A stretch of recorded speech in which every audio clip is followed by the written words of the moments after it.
Una madre le susurró a la oscuridad, si tú no lo salvas, que lo haga otro. Pero no era Dios quien escuchaba. Era algo maligno, antiguo, que se alimentaba del desespero humano. Y aceptó. Su hijo abrió los ojos, pero ya no parpadeaba. Su sonrisa no era humana. Y cada noche, la casa respiraba con él. Esto no es un milagro. Es lo que pasa cuando le pides vida a lo que solo sabe reclamar almas. En un rincón del mapa donde los años se deslizan como agua estancada y las calles conservan el olor a tierra húmeda y leña vieja, Valeria y Daniel creyeron que la vida les pertenecía. Vivían en una casa de muros agrietados que guardaba el eco de risas infantiles, y en el centro de ese universo frágil estaba Sebastián, un niño de 7 años cuya alegría parecía desafiar la gravedad misma. Reía con la boca abierta, con esa franqueza salvaje de quien aún no conoce el peso del tiempo, y sus pasos resonaban en los pasillos como campanadas de algo intacto. Pero el mundo, al fin, sí lo tocó. Lo hizo sin aviso, sin ruido, con la frialdad de una sentencia médica que cayó sobre la mesa de consulta como una losa de plomo. El doctor no alzó la voz. Solo dejó caer las palabras con esa precisión quirúrgica que precede al duelo. La infección había cruzado barreras, los órganos cedían, los tratamientos se volvían rituales vacíos. No sobreviviría la semana.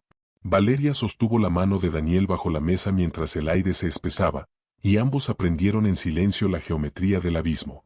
Sebastián, ya apenas un bulto bajo las sábanas blancas, respiraba con esfuerzo, cada inhalación un recordatorio de lo que se escapaba. Los monitores marcaban el ritmo de una cuenta regresiva que nadie podía detener, y la casa, lejos de allí, quedó suspendida en un silencio anticipado, como si las paredes ya supieran que algo iba a romperse para siempre. Pero al tercer día, contra toda lógica humana y contra el dictado de la carne, Sebastián se puso de pie. No hubo milagro anunciado por luces ni cánticos, solo el crujido seco de las articulaciones, el roce de los pies descalzos contra el piso frío y el sonido de unos pasos que, al principio, parecieron normales. Luego, el aire cambió. La temperatura descendió sin que el clima lo justificara, y el niño caminó con una fluidez antinatural, como si su cuerpo ya no le perteneciera del todo, sino que fuera un instrumento ajustado por manos invisibles. Sus ojos, antes cálidos y distraídos, ahora reflejaban una quietud demasiado perfecta, una ausencia de parpadeo que hacía daño al sostenerla.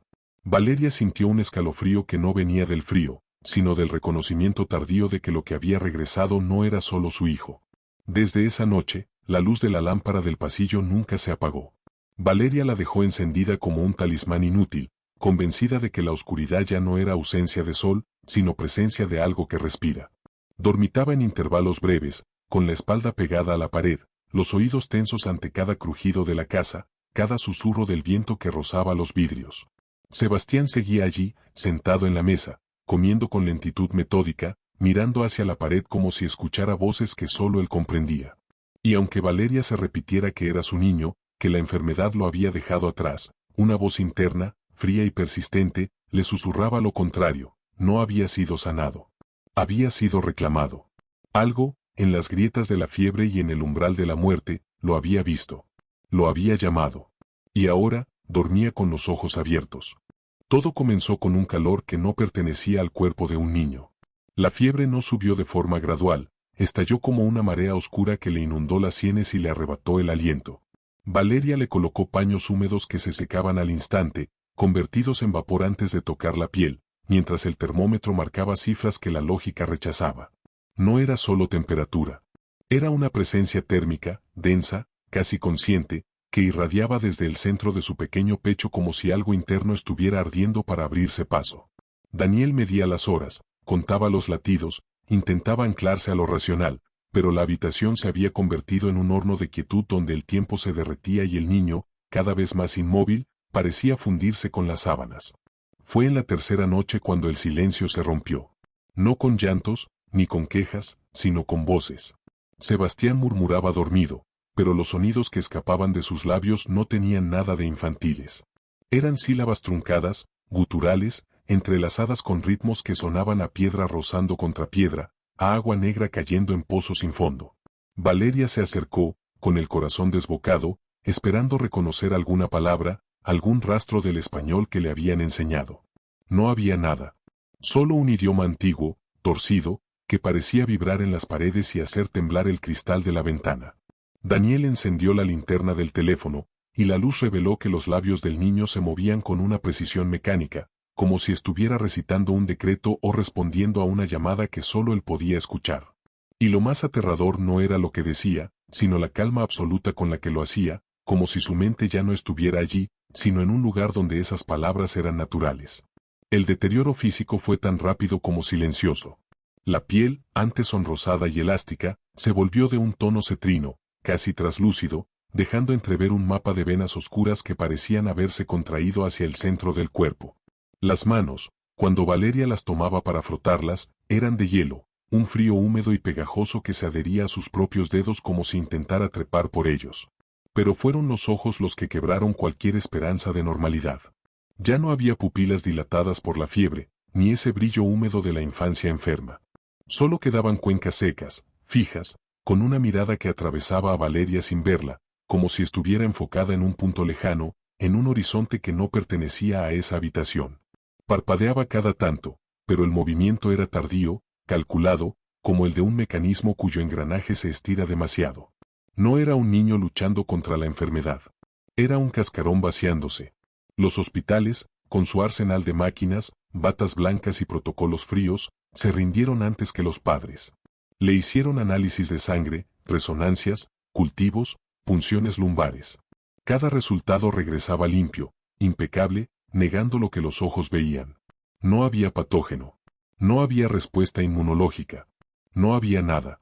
Los médicos murmuraban entre sí, evitaban la mirada de Daniel, hablaban de cuadros atípicos y derivación a especialistas, pero sus voces sonaban huecas, como si ellos mismos supieran que la ciencia se había quedado sin palabras ante aquello. Valeria, sentada en la silla de plástico junto a la cama, comprendió la verdad mucho antes de que la pronunciaran en voz alta. Sebastián no estaba siendo consumido por una enfermedad. Estaba siendo drenado. Algo, invisible y paciente, le estaba succionando la vida gota a gota, sin prisa, sin violencia, con la certeza implacable de quien sabe que el fuego, por pequeño que sea, siempre se apaga cuando le quitan el aire.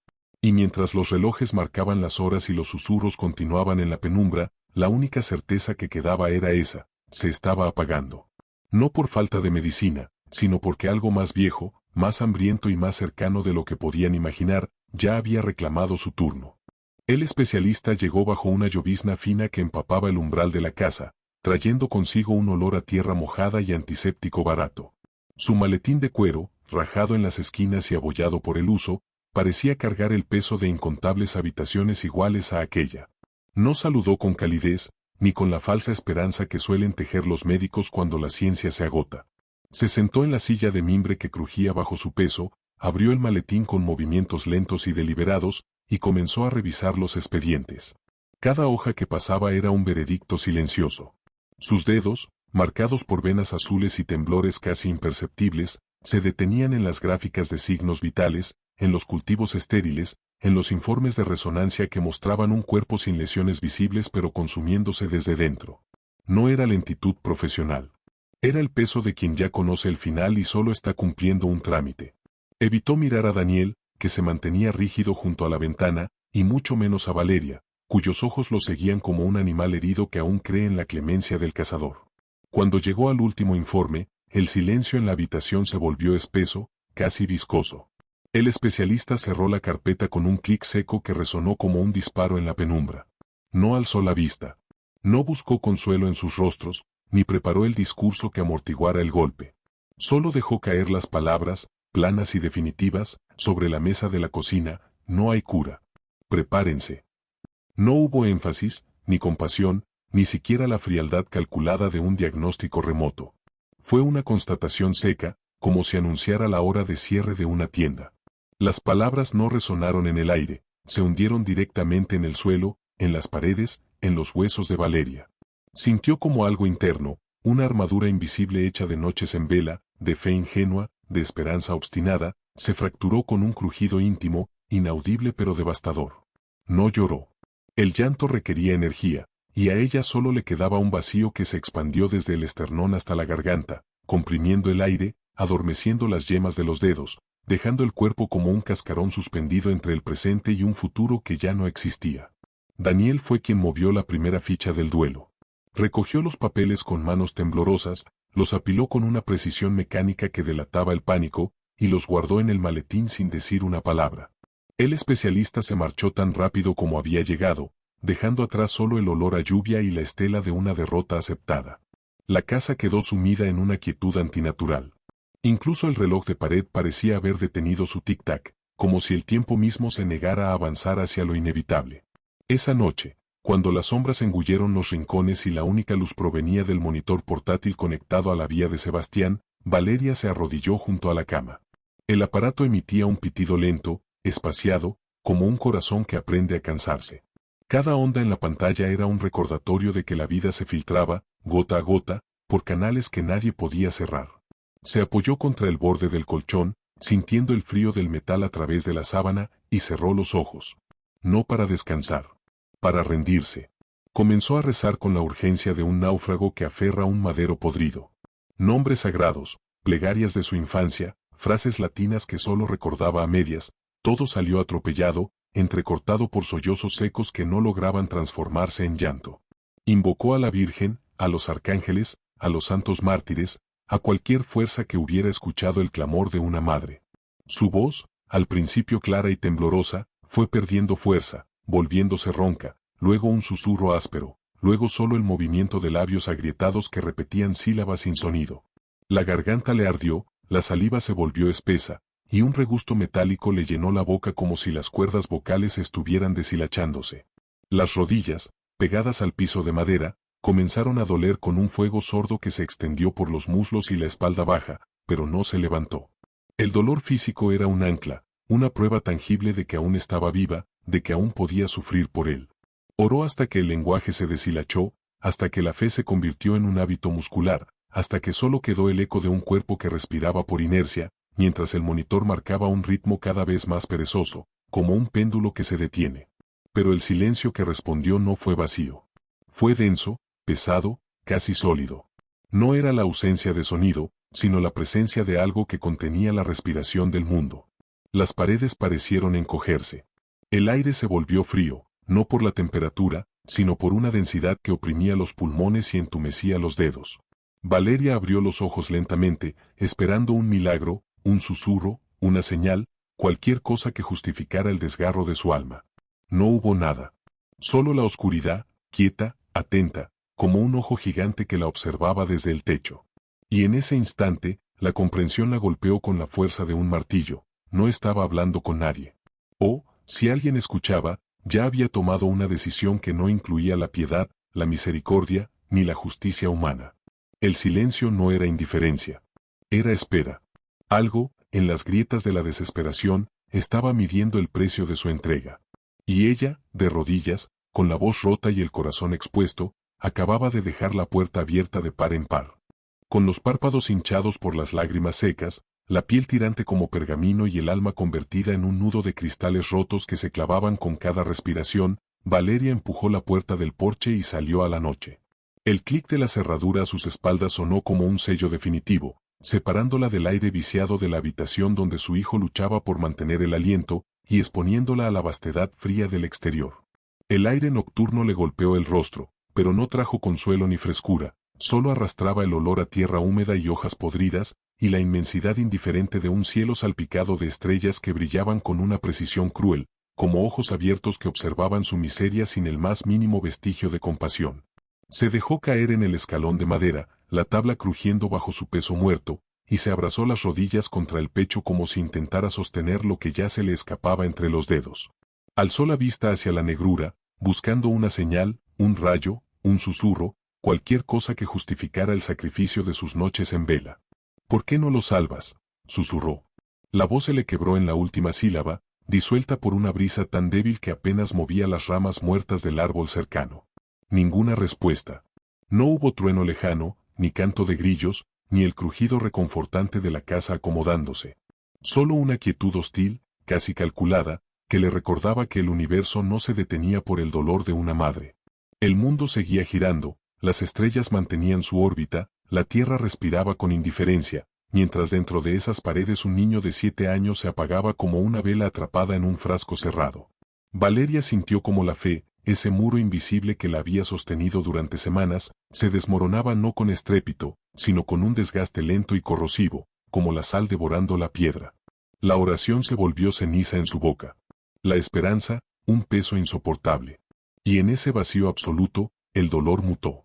Dejó de ser un lamento para convertirse en algo más oscuro, más primitivo, una urgencia visceral que no pedía permiso ni temía las consecuencias. Entonces, con la garganta seca y el corazón latiendo al ritmo de una cuenta regresiva, pronunció las palabras que nunca debieron cruzar sus labios: si tú no lo quieres, que alguien más lo haga.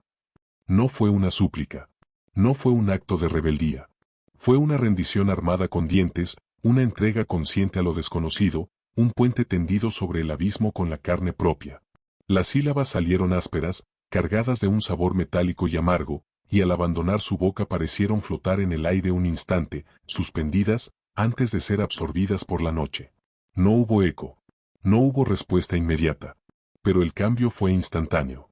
La atmósfera se volvió densa, casi viscosa, presionando contra sus tímpanos con la fuerza de una profundidad marina. El oxígeno pareció espesarse, volviéndose difícil de tragar, como si el espacio mismo hubiera contraído los pulmones. Las sombras del jardín, antes recortadas con precisión por la luz de la luna, se estiraron en ángulos antinaturales, alargándose hacia el porche como dedos líquidos. El viento murió por completo. Los grillos callaron. Hasta el crujido de la madera se detuvo. No fue un mensaje. Fue una confirmación física, palpable, que le recorrió la espina dorsal como una descarga eléctrica. Algo, en los márgenes de la realidad, había escuchado. Y estaba aceptando la oferta. La despertó un sonido que no pertenecía a la arquitectura de la casa. No era el golpe sordo de una rama contra el techo, ni el crujido habitual de la madera contrayéndose con la humedad, ni el paso sigiloso de un animal callejero. Era un arrastre lento, deliberado, como si uñas largas, secas y queratinosas se deslizaran sobre las tablas del pasillo, marcando un compás irregular que imitaba, de forma obscena, el ritmo de una respiración pausada. Valeria abrió los ojos de golpe. El corazón le golpeaba las costillas con violencia desproporcionada, y un sudor frío le pegaba el camisón a la espalda. Se quedó inmóvil un instante, escuchando cómo el sonido avanzaba con una paciencia metódica, acercándose sin prisas pero sin vacilación. No era un ruido casual. Era un llamado. Se levantó sin hacer ruido, los pies descalzos encontrando el piso helado como si la madera hubiera absorbido todo el calor de la noche. Empujó la puerta con la punta de los dedos, y el pasillo se abrió ante ella sumido en una oscuridad que no era simple ausencia de luz, sino una presencia densa, casi gelatinosa, que parecía resistirse a ser atravesada. Y allí, al final del corredor, donde la penumbra se espesaba hasta volverse impenetrable, estaba la figura. Sentada en una silla de madera vieja que, con absoluta certeza, no había estado allí la noche anterior. No tenía contornos definidos. Su cuerpo se doblaba en ángulos imposibles, articulaciones que se invertían o se estiraban más allá de lo anatómicamente viable, como si el espacio mismo se retorciera para acomodar una masa que no obedecía a las leyes de la física. No había rostro, solo una superficie lisa y pálida de la que emergía una boca curvada hacia arriba en una sonrisa fija, inmóvil, antinatural. Sus ojos no reflejaban la luz lechosa de la luna que se filtraba por el ventanal. La absorbían. Dos pozos negros, sin profundidad ni fin, que devoraban la realidad a su alrededor y dejaban a cambio un vacío que dolía en la retina al sostenerlo. Valeria intentó gritar, pero el aire se le atascó en la garganta como un puñado de algodón empapado.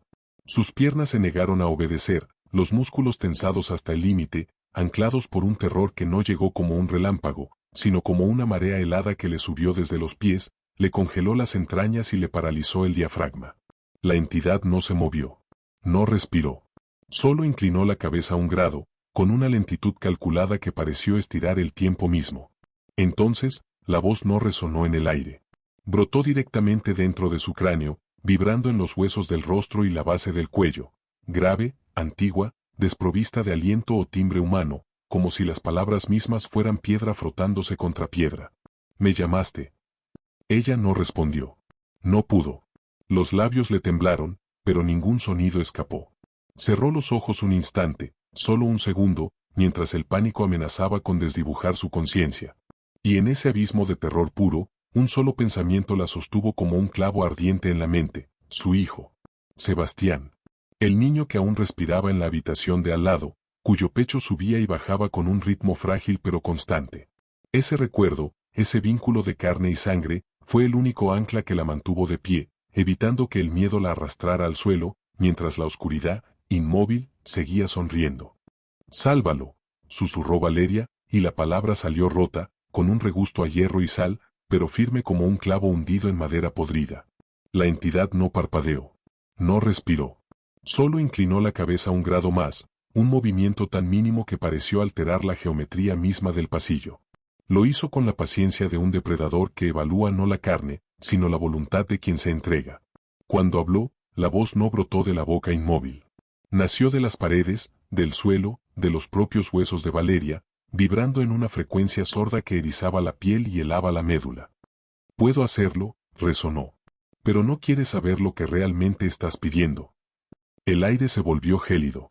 Las sombras se contrajeron, pegándose a los rincones como si temieran ser testigos. Valeria sintió el peso de la advertencia no como una amenaza, sino como una verdad antigua. Aquello no era un préstamo, ni un milagro negociable. Era una cesión definitiva. «No me importa», dijo. La voz le salió más clara de lo que esperaba, despojada de temblores, afilada por esa desesperación absoluta que anula el instinto de supervivencia y solo deja el hueso desnudo del amor. Silencio. Un silencio tan denso que el zumbido de su propia sangre en los oídos sonaba como un tambor lejano. «Tu alma, por su vida», continuó la entidad, y por primera vez, el tono adquirió un matiz casi humano, pero cargado de una ironía vieja como el polvo de las tumbas. «Pero escucha bien, no prometo devolverte lo mismo». Las palabras cayeron como piedras en un pozo seco. Valeria dudó. Solo un segundo. Un instante suspendido en el que vio a Sebastián sano, corriendo por el jardín con las rodillas raspadas y la risa suelta, y luego vio la posibilidad de lo que regresaría, un niño de ojos quietos, de movimientos calculados, de sonrisa vacía. La duda fue un relámpago frío. Pero el instinto materno, ese motor ciego, visceral e inquebrantable, la aplastó sin piedad. «Acepto». La sílaba salió seca, definitiva, sin eco. La sonrisa de la criatura se abrió. No fue un gesto muscular, fue una fractura en la realidad. Los bordes de la boca se rasgaron hacia las mejillas, extendiéndose más allá de lo anatómicamente posible, revelando una oscuridad que no era ausencia de luz, sino un vacío activo, una profundidad que parecía succionar el calor del pasillo. «Entonces ya es mío», dijo. No hubo relámpagos, ni sellos de cera, ni palabras en lenguas muertas. El pacto se selló con el simple, irrevocable peso de una madre que entregó lo que ya no le pertenecía para salvar lo que amaba. Una presión sorda le oprimió el esternón, como si un hilo invisible se hubiera cortado dentro de ella y hubiera caído en manos ajenas. El aire volvió a moverse. La silla crujió. Y la entidad, sin despedida, sin aviso, simplemente dejó de estar allí. Solo quedó Valeria, de pie en el pasillo, con el corazón latiendo y la certeza helada de que había ganado la vida de su hijo, pero había perdido el derecho a reconocerlo cuando volviera a abrir los ojos. A la mañana siguiente, la luz del sol se filtró por las cortinas raídas con una normalidad insultante, como si el mundo exterior ignorara deliberadamente la transacción ocurrida en la penumbra. Sebastián abrió los ojos. No hubo tos espasmódica, ni jadeo ahogado, ni esa lucha sorda y desesperada por cada bocanada de aire que había marcado sus últimas semanas como un metrónomo de agonía. Respiraba con un ritmo pausado, mecánico, perfectamente equilibrado, como un fuelle antiguo que ya no necesita ajustarse. El pecho subía y bajaba con una precisión matemática que helaba la sangre. Valeria contuvo el aliento y se acercó lentamente, el corazón latiéndole en la garganta, esperando ver el reconocimiento borroso de la convalecencia, la fatiga dulce de quien ha vuelto del borde, o al menos el alivio húmedo de un niño que encuentra a su madre. En su lugar, vio una sonrisa. Pero no era la sonrisa de su hijo. Le faltaba esa simetría dulce, ese brillo travieso y desordenado que nacía de las tripas. Era perfecta. Demasiado perfecta. Simétrica hasta lo artificial, congelada en un arco geométrico que se detenía en las comisuras y jamás llegaba a los ojos. Y los ojos no parpadeaban. Estaban fijos, secos, moviéndose de la pared al techo, luego a Valeria, luego a la ventana, con una fluidez calculada que recordaba al lente de una cámara antigua ajustando el enfoque. No había curiosidad infantil en esa mirada. Había análisis. Registro.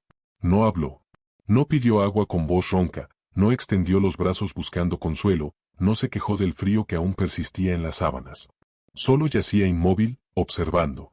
Aprendiendo. Valeria, con un temblor que le nacía en las muñecas, extendió la mano y cubrióla de él. La piel estaba tibia, pero el calor era engañoso, superficial, carente de ese pulso vivo y latente que recorre la sangre de un niño sano. Era un calor prestado, inerte, como el de una piedra expuesta al sol de mediodía. Al tacto, la carne se sentía ligeramente más firme, casi tensa, como si el cuerpo estuviera siendo ajustado por dentro. Comprendió entonces, con un terror que le caló hasta la médula y le dejó los dedos entumecidos, que el niño no había regresado. La enfermedad no lo había llevado, ni la medicina lo había traído de vuelta. Algo más viejo, más paciente y más hambriento se había puesto su piel como un traje a medida. Y ahora, en la quietud de la habitación, bajo la luz falsa de la mañana, estaba practicando. Ensayando los gestos, calibrando la respiración, midiendo la distancia entre la carne y el alma. Valeria retiró la mano lentamente, sin hacer ruido, y comprendió que el precio del pacto no era solo su alma. Era tener que mirar, día a día, como la cosa que amaba aprendía a ser humano, mientras su verdadero hijo se perdía en algún lugar donde ella ya no podía seguirlo. Daniel fue el primero en nombrarlo en voz alta, aunque la certeza ya le carcomía las entrañas como un ácido lento. «Ese no es nuestro hijo», dijo una noche, con la voz astillada por el insomnio y el miedo que ya no podía contener. Valeria no respondió. Lo ignoró con la ferocidad sorda de quien se niega a mirar el abismo, como si aceptar sus palabras fuera firmar la sentencia definitiva. Se acercó a la cama, rodeó a Sebastián con los brazos y enterró el rostro en su cuello, buscando desesperadamente el olor a leche, a sudor infantil, a vida desordenada. Pero el niño no reaccionó. No devolvió el abrazo, no arqueó la espalda, ni siquiera contuvo el aliento. Permaneció inmóvil, rígido como una figura de cera tibia, mientras las lágrimas de Valeria empapaban una piel que ya no respondía al tacto con calor humano. La casa se convirtió en un territorio minado, dividida entre la negación ciega de una madre y la lucidez envenenada de un padre que ya había enterrado a su hijo sin tierra que cubrirlo. La tensión se volvió física, un hilo tenso que vibraba con cada respiración, hasta que una noche, en la penumbra grasienta del comedor, la lámpara del techo parpadeó con un zumbido eléctrico que nadie se atrevía a reparar. Entonces, Sebastián habló. Su voz no salió arrastrada ni titubeante. Fue clara, plana, despojada de cualquier cadencia infantil, como si hubiera ensayado cada sílaba frente a un espejo invisible. «Mamá, ¿por qué llorabas cuando él vino?» Valeria se congeló. El vaso que sostenía se le escapó de los dedos y estalló contra el suelo de baldosas, el sonido seco como un hueso quebrándose. Daniel retrocedió 2 pasos instintivos, la espalda golpeando la pared fría, el rostro pálido como la cera derretida. «¿Quién vino?», murmuró, pero la pregunta cayó en el vacío, hueca y redundante, porque ambos ya sabían que la respuesta no pertenecía a este mundo. El niño los miró. Primero a Valeria, luego a Daniel, con esa misma fluidez mecánica que ya no sorprendía, pero que ahora pesaba como una condena. Lentamente, la sonrisa perfecta volvió a curvarse en su rostro, estirándose con una precisión que dolía en los nervios. No respondió. No necesitaba hacerlo. La pregunta misma era el reconocimiento, la prueba irrefutable de que la entidad no solo habitaba el cuerpo, sino que recordaba, observaba y se alimentaba del terror que había sembrado. Y el silencio que siguió fue más aterrador que cualquier confesión, un vacío denso, cargado de promesas rotas, mientras el niño sentado a la mesa seguía sonriendo en la penumbra, dejando claro que el pacto no había traído de vuelta a su hijo. Solo había dejado que algo más entrara a quedarse. La casa comenzó a pudrirse al ritmo de su propia ruina, o quizás fue al revés, la decadencia de sus habitantes alimentó las vigas. Las paredes crujían sin viento alguno, con quejidos agudos que sonaban a madera astillándose bajo un peso invisible, como si recordaran pasos que aún no se habían dado. El yeso se agrietaba en patrones radiales, semejantes a telarañas enfermas, y la pintura se desprendía en tiras largas y secas que caían al suelo como piel muerta. Las sombras ya no obedecían a la luz. Se despegaban de los muebles, estirándose en direcciones que la física negaba, acumulándose en las esquinas como un humo negro y viscoso que parecía respirar con un ritmo lento, deliberado. El aire olía a humedad rancia, a cobre y a algo dulce y podrido que se filtraba por debajo de las puertas, impregnando la ropa, los libros, el aliento. Valeria dejó de dormir. No por insomnio común, sino por un terror ancestral a lo que el sueño podía traer. Cada vez que cerraba los ojos, veía pasillos infinitos que se estrechaban hasta asfixiarla, escuchaba voces que la llamaban por un nombre que no era el suyo pero que sonaba extrañamente familiar, y sentía una presión constante en el esternón, como si algo anidado en sus propias entrañas la observara desde adentro. Su cuerpo comenzó a traicionarla. La piel perdió todo rastro de color, volviéndose grisácea y translúcida, dejando al descubierto un mapa de venas azuladas que parecían retroceder hacia el corazón. Las ojeras se hundieron como cráteres secos, y sus ojos, antes cálidos, ahora brillaban con un fuego febril que ya no era señal de vida, sino el parpadeo agónico de una máquina que se niega a apagarse. Se movía por la casa como un fantasma en su propio hogar, arrastrando los pies, masticando en silencio, consumida por una vigilia que la carcomía por dentro. Sebastián, mientras tanto, comenzó a reír solo. No eran risas de juego, ni espasmos nerviosos. Eran carcajadas bajas, guturales, que nacían desde lo profundo de su pecho y resonaban en las habitaciones como piedras rodando por un pozo sin fondo. No sonaban a alegría infantil. Sonaban a reconocimiento. A placer antiguo. Cada vez que reía, la temperatura descendía 1 grado, los vasos de cristal vibraban levemente sobre las mesas y las luces parpadeaban con un zumbido eléctrico. Era un sonido que saboreaba el miedo, que se alimentaba de la tensión acumulada en las paredes, que disfrutaba la decadencia lenta de una familia desangrada por dentro. Valeria aprendió a reconocer el patrón. Primero venía el silencio, luego un leve crujido en la madera, y entonces, la risa. Y con cada carcajada, algo en ella se apagaba un poco más. Y cada noche, sin falta, la entidad volvía. No cruzaba el umbral con estruendo ni se materializaba por completo. Solo aparecía en el límite del campo visual, un contorno borroso en el reflejo de un espejo empañado, una silueta alargada proyectada por la luna sobre el suelo del pasillo, un movimiento apenas perceptible detrás de la cortina entreabierta. No actuaba. No amenazaba. Solo observaba. Esperaba. Como un acreedor paciente que conoce el valor del tiempo compuesto, que sabe que la deuda no se paga de golpe, sino con intereses de miedo, de locura, de noches sin sueño. La casa se volvió su catedral, y ellos, sus penitentes. Y mientras el reloj marcaba las horas y la niebla se espesaba fuera, la entidad seguía allí, recordándoles en silencio que el pacto no era un préstamo. Era una digestión lenta. Daniel intentó todo lo que la desesperación puede urdir cuando la razón ya ha arrojado la toalla. Trajo sacerdotes que murmuraron latines hasta que la garganta se les deshilachó, rociando agua bendita que se evaporaba antes de tocar el suelo. Contrató curanderos que quemaron hierbas amargas hasta que el humo denso cubrió los muebles, dibujando símbolos con tiza blanca en el piso de madera que se borraban solos, como si las tablas los escupieran con repugnancia. Rezó hasta que las rodillas le sangraron y la madera le marcó la piel, hasta que su voz se quebró en gritos roncos que rebotaban en las paredes sin eco alguno. Nada funcionó. Las velas se apagaban solas, sumidas en un aire que ya no alimentaba la llama. Las palabras sagradas resonaban vacías, devoradas por un silencio que ya no era ausencia de sonido, sino una presencia hambrienta que se las tragaba antes de que pudieran cristalizar en fe. El mal no se enfrentaba con rituales. Ya había echado raíces. Uno de los sacerdotes, al recoger sus libros con manos temblorosas, lo miró con una compasión agrietada por el horror. El trato fue aceptado, murmuró, evitando la ventana donde la sombra de un niño se recortaba contra el vidrio. Y no hay marcha atrás. Daniel asintió. No discutió. No pidió explicaciones.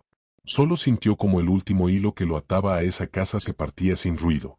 Empacó una mochila con lo esencial, dejó las llaves sobre la mesa de la cocina junto a un vaso de agua medio vacía y, una madrugada gris y silenciosa, cruzó el umbral sin mirar atrás.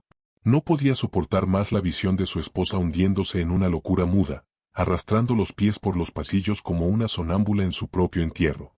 Ni la del niño sentado a la mesa, comiendo con precisión mecánica, sonriendo a la pared como si escuchara una broma que solo él entendía. Se fue. Y el portazo que cerró tras de sí sonó menos a partida que a liberación tardía. Dicen que la casa sigue en pie, aunque el pueblo la evita con el mismo recelo con que se evita un pozo sin fondo o un cementerio sin lápidas. Los vecinos cruzan la calle al pasar frente a ella. Los perros la rodean con el lomo erizado y un gruñido ahogado. Nadie entra. Nadie pregunta. Pero algunas noches, cuando la niebla baja espesa y cubre las calles de un polvo húmedo que ahoga los sonidos, se dice que se ve a una mujer caminando en la oscuridad, tomada de la mano de un niño. El niño sonríe. Siempre sonríe, con esa perfección antinatural que no llega a los ojos. La mujer no tiene ojos. Solo cuencas vacías, secas, que miran hacia adelante sin ver, mientras sus pasos siguen un ritmo que no es humano, arrastrándose con una paciencia infinita. Lleva el mismo vestido de la última noche, raído y cubierto de polvo, y su mano, pálida como la cera, no se separa nunca de la del niño. Y si te acercas lo suficiente, si desafías el instinto primario que te grita que corras y que no mires atrás, puedes escucharlo. No a ella. A él. Con esa voz que ya no pertenece a un niño de 7 años, grave y antigua, susurrando entre la niebla con una claridad que hiela la sangre, ella me eligió. El viento se lleva las palabras, las dispersa entre los callejones y los tejados, pero el eco se queda. Se queda en la garganta, en los huesos, en la memoria de quien lo escucha. Porque el pacto no terminó con la muerte. Solo cambió de forma. Y mientras la niebla cubra el pueblo, mientras la casa siga en pie, mientras haya una madre dispuesta a entregarlo todo por un hijo, la deuda seguirá vigente. Esperando. Siempre esperando.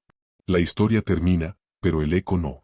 Queda suspendido en el aire, como ese susurro entre la niebla que ya no pertenece a un niño, sino a algo que aprendió a esperar con paciencia de siglos.